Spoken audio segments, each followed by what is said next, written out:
The river, this is like a little like tiny part, and there's like the bigger one. This is Ball State high jumper Regan Lewis. I think me and Lexi came here, but we got lost. And she may be track and field's most unassuming All-American.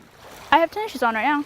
My sandals are in there. You can step on this stuff. That's how people fall in rivers. This is Lewis in her happy place. It's sunny and there's water, so you can skip rocks, and like you can hear the birds chirping and stuff, and see like animals once in a while.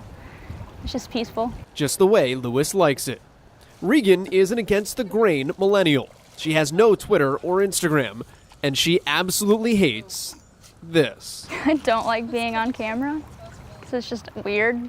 Like, I'd rather just not. Like, I just want to jump, and like I like jumping, and that's all I want. I don't want like any of this part, really. Like, I just want to do what I do and do it as well as I can, and like let that talk, like, speak for itself. That it most certainly has. For the last 2 seasons, Lewis was the unquestioned queen of high jump in the Mid-American Conference, spending 730 consecutive days as champion. But she would never tell you. Well, I guess unless you asked. It doesn't really feel like I've won that many. Like, it just seems like yesterday I won my first one as a sophomore, so. It might be why she's good, though. You know, sometimes when kids are in their own little zone and they're successful, I think it's best to just leave them there. You know what I mean? Just don't rock the boat too much. And it's kind of your classic case: if it ain't broke, don't fix it. But all that said, don't confuse the shy smile and doe eyes, the aw shucks exterior, for anything other than the apex competitor that lies within. You don't get good in that event by accident, and you don't sustain success through the ups and downs by accident either. I think there's a lot to be said for her mentality of just, you know, it doesn't really matter what the circumstances. I think that she, even when it maybe doesn't make a lot of sense, I think that she prioritizes winning over everything else. She's never scared, whether it's in high jump, whether it's in nursing, whether it's extracurriculars, whether it's anything. She just goes for it. It's out here. She just is free to be herself and isn't afraid of what others think of her. Launching Lewis to her first outdoor title in 2017, the following indoor title, and again the outdoor championship last spring.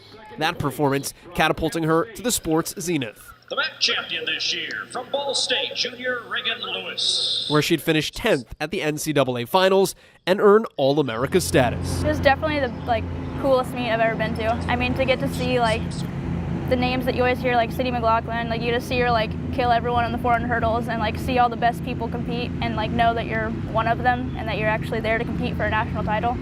It's pretty cool. I think we all have this vision of how you paint yourself riding off into the sunset, right? So the kid's 10th at the NCAA championship, she was really one attempt away from winning a national title. When you think about it like that, it's pretty crazy. Yeah, especially for someone who's likely to lose a straight up, here, jump this high contest. I don't know what my vertical is. I know it's not great because I know that other people on the team have better ones than me.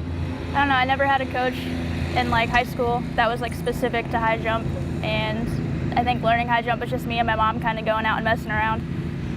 I don't really know how I got to be that way or not, but it might have just evolved from not being able to really jump that high naturally. Lewis became a master technician, which makes her 2018 indoor title, her 4th, all the more impressive. I actually had fractured a cyst in my bone, so yeah, I think we practiced 2 or 3 days before, and that was it. I had 2 months off of nothing. The senior won a league championship on 2 days of practice. Just probably not the way she wanted it to be, but I think that we really start to get a sense of what kind of person she is and how she can handle adversity. I wanted to win really bad, and I'm so competitive, but that's probably why I was able to do it. She's, 4 for 4 in a row, man. That's pretty good. But it wouldn't be 5.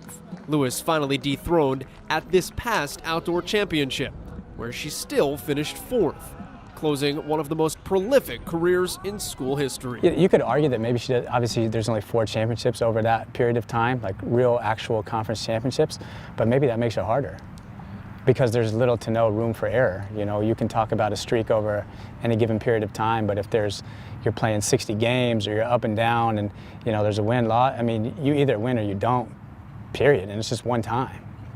Just one time. So I think that actually makes it harder. I don't know, I just really like track because I've been doing it since I was in 6th grade. My mom said I wouldn't like it, but here we are. She didn't think I'd like running, which she was right about because I don't like running, but I found high jump